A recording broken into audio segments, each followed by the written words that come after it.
විතරයි නේ වෙනුක Dilshan YouTube channel එකත් ඉතින් ගොඩක් දෙනෙක් ඉල්ලුවා විද්‍යාව අනුමාන දෙන්න කියලා. මම විද්‍යාව අනුමාන දෙන්න වැඩ ඇත්තලා ඉන්නේ. එහෙනම් ඔයගොල්ලෝ එකතු වෙන්න විද්‍යාව අනුමාන ටික ගන්න. හැබැයි මේ දේවල් විශේෂයෙන් බලාගෙන යන්න ඕන කරුණු.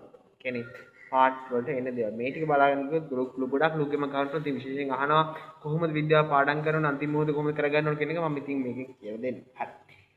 ඕගොල්ලෝ පළවෙනි ප්‍රශ්නෙට මෙන්න මේ කියන පාඩම් ටික බලාගෙන යන්න. ජෛව ගෝලය කියන පාඩම. ඒතර ඔය සම්බන්ධයේදී කලින් ප්‍රශ්නෙට පරිසරය දූෂණය හා දූෂක ඒතකොට අපද්‍රව්‍ය කළමනාකරණය ඒක කොහොමද ජෛව ගෝලයට එක්රැස් වෙන්නේ කියන එක බලාගෙන යන්න ඕනේ. ඊට පස්සේ ප්‍රශ්නාංක 2ට ශාඛා සත්වසයිව විවූහය කෘත්‍ය ලාක්ෂණික ලක්ෂණ කියන ටික බලාගෙන යන්න. ශ්වසනය. එතකොට ජෛව ලෝකය කියන පාඩම බලාගෙන යන්න. ජීවි පටක සෛල දාල ටික බලාගෙන යන්න. ශාක පටක සත්ත්ව පටක කොටස් දෙක ටික බලාගෙන යන්න ඕනේ. ප්‍රභාසංශ්ලේෂණය අනිවාර්යෙන් බලාගෙන යන්න. මේ පාර ප්‍රභාසංශ්ලේෂණයට වැඩි ඉඩක් එන්න තියෙනවා. මේ පාර ප්‍රභාසංශ්ලේෂණය වැඩි ඉඩක් එන්න තියෙනවා. එන ප්‍රභාසංශ්ලේෂණය බලාගෙන යන්න.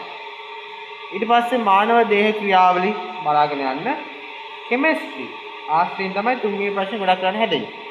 එතකොට තුන්වෙනි ප්‍රශ්නේ ගැන කතා කරොත් පදාර්ථයේ ව්‍යුහය මේකට ආවර්තවක කොට පාඩම් කරන්න. ඇත්තටම විභාගෙට ගිහිල්ලා වැඩක් නෑ ආවර්තවක බැර නම්. හින්දා ආවර්තවක පාඩම් ගන්න ඕනේ.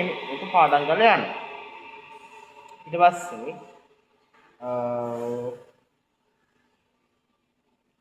රසායනික බන්ධන පදාර්ථයේ වෙනස් වීම කියන පාඩම් ටික බලාගෙන යන්න. මිශ්‍රණ බලාගෙන යන්න. ෆිසික්ස් මෙන්න මේ පද දේවල් ටික බලාගෙන ගියොත් ලොග් ගේමක් ගහ ගන්න පුළුවන්. ඒ තමයි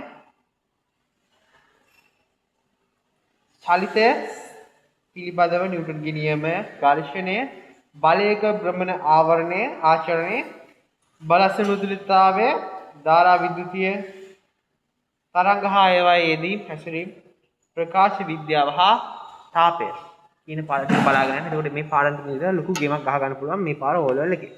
ඉතින් ඔයගොල්ලෝ දන්නවා ඔයගොල්ලන් මම පේපර් පැක් එකක් දාලා තිබ්බා. මම හිතනවා ඔයගොල්ලෝ බැලුවායි කියලා ඒ පේපර් පැක් එක.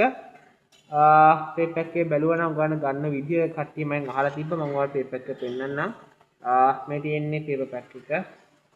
මේ තියෙන පේපර් පැක් එක මෙන්න මේ විදිහට තමයි ඔයාලට හම්බෙන්නේ පේපර් පැක් එක. ඉංග්‍රීසි විතරයි හම්බෙන්නේ. මම දැනගන්න ඉංග්‍රීසි විතරයි හම්බ වෙන්නේ. ඉංග්‍රීසි විතරයි හම්බ වෙන්නේ. මේ තියෙන පේපර් පැක් එක ඉංග්‍රීසි විතරයි හම්බ වෙන්නේ. ඒකේ මෙහෙම මම අපි PDF එක ඔන් කරාම ඔයගොල්ලන්ට PDF එක එන්නේ නැහැ. ඒ විදිහටම හදලා දෙන එක පාස්වර්ඩ් එකක් දෙන. ඒකට ඔයගොල්ලන්ට යුනික් පාස්වර්ඩ් එකක් තියෙනවා. ඔයගොල්ලෝ පාස්වර්ඩ් එක ගහලා එන්ටර් කරාට පස්සේ අපේ ඔයගොල්ලෝ යුනික් පාස්වර්ඩ් එක ගහලා එන්ටර් කරොත් ඔයාලට පුළුවන් ඒක ගන්න.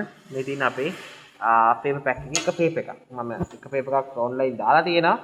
ඒ කියන්නේ එක පේපර් එකක් YouTube එකට දාලා තියෙනවා. ඔයාලට පුළුවන් ඒක බලා ගන්න. මේ තියෙන තව පේපර් එකක්. මේ පේපර් එක මොඩල් පේපර් එකක්. හරිද? මේ පේපර් එක අපි හදමු මොඩල් පේපර් එකක්. ඉතින් මේ පේපර් හදලා දෙන්නේ විභාගයට එන්න පුළුවන් ප්‍රශ්න දාලා. විභාගයට මේ පාර O level එන්න පුළුවන් ප්‍රශ්න දාලා මේව සාකච්ඡා කිරීමක් අපි ඉස්සරහට ගේන්න බලාපොරොත්තු වෙනවා. කොහොමදත් අපි ගේන්න. ඔයගොල්ලෝ අනිවාර්යයෙන් ඉතින් මේක බලාගෙන කරගෙන යන්න. එතකොට ලොකු ගේමක් ගා ගන්න පුළුවන් මේ පාර විභාගෙට. ගොඩක් වෙලාවට අපේ මේ පේපර් සම්බන්ධව අපි කතා කරන ඒවා ඔක්කොම YouTube එකේ වැටෙයි. නැතිවත් මේක කරගෙන යන්න ඕන. ඉතින් මේ පේපර් එකේ එක පේපර් එකක් මම නොමිලේ විභාගයට ආධාරයක් විදිහට ඔන්න YouTube channel එකේ දාලා දෙනවා. ඒක බලන්න. ඉතින් මේ පේපර් එකේ ගන්න ඕන කැට්ටේ ඉන්නවා නම් අනිවාර්යයෙන්ම 0.7.4.9.5.8.2.3 කියන නම්බර මෙසේජ් එකක් දාන්න. ඒතර මේ පේපර් එක ගන්න පුළුවන් 2500 පේපර්ස් 10ක් තියෙනවා. මේ පේපර් එක හරියට විවරණය කරලා ගියොත් ඉංග්‍රීසි වලට එකක් ගන්න පුළුවන්. ඉංග්‍රීසි වල අනිවාර්යයෙන් එකක් ගන්න පුළුවන් මේ පේපර් එකේ විවරණය කරලා ගියොත්. එතකොට මම මේවා මේ සාකච්ඡා කරන එකක් නම් කරන්නේ නැහැ. මොකද ඒක මම YouTube එකේ දාන්නම් විභාගේ ලඟ වෙලා. කොහොම හරි මොඩල් පේපර්ස් ටික අරගෙන ඔයා තනියෙන් මේ වචන ටික බලන් ගියොත් මේ තියෙන ලෙවල් එක මම ඉංග්‍රීසි වල ලෙවල් විදිහට තමයි පේපර්ස් ටික හදලා දෙන්නේ. ඉතින් තාමත් විශේෂයි. ඒ ටික දාගෙන ගියොත් ඒ ටික කරගෙන ගියොත් ඔයාලට පුළුවන් මේ ලොකු ගේමක් ගහගන්න. ඒ ටික ඇති ඇත්තටම. ඒ හින්දා එහෙම කරගන්න කරලා පේපර්ස් ටික අරගෙන කරගන්න. ඉතින් විද්‍යාවත් එක පාඩම් ටික කරගන්න. එහෙනම් ගිහලා